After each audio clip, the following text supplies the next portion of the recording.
అప్పుడు ఇట్లా 10 నిమిషాలు వస్తే దాని తర్వాత కూర్చోండి. గమనిస్తే కూర్చోండి.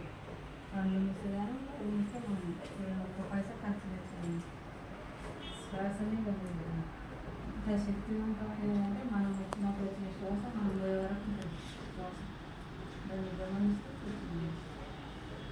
ఎన్నో ఆలోచనలు పుట్టుకు చాలా వస్తూ ఉంటే అది ఖర్చు చేస్తే శ్వాస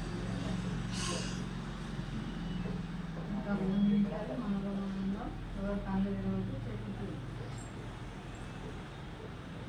ఆత్మ మనశ్శాంతి ఉండాలంటే ఏ ఇంట్లైనా ఎక్కడైనా ఇలా చేస్తే ఆ కుటుంబం మంచిగా ఉంటుంది. అలాగే ఈ రోజు మంచిగా చేస్తే మనశ్శాంతి వస్తుంది.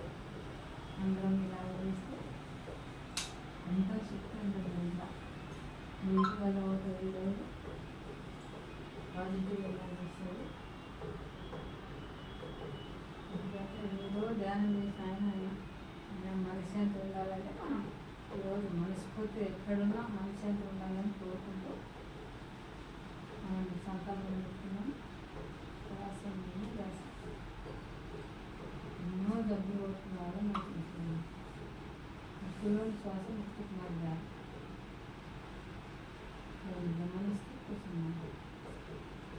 మన ఇంట్లో వచ్చే మన శ్వాస మన మీద ఏది ఎంత ఖర్చు నలోనే ఉన్నాడు.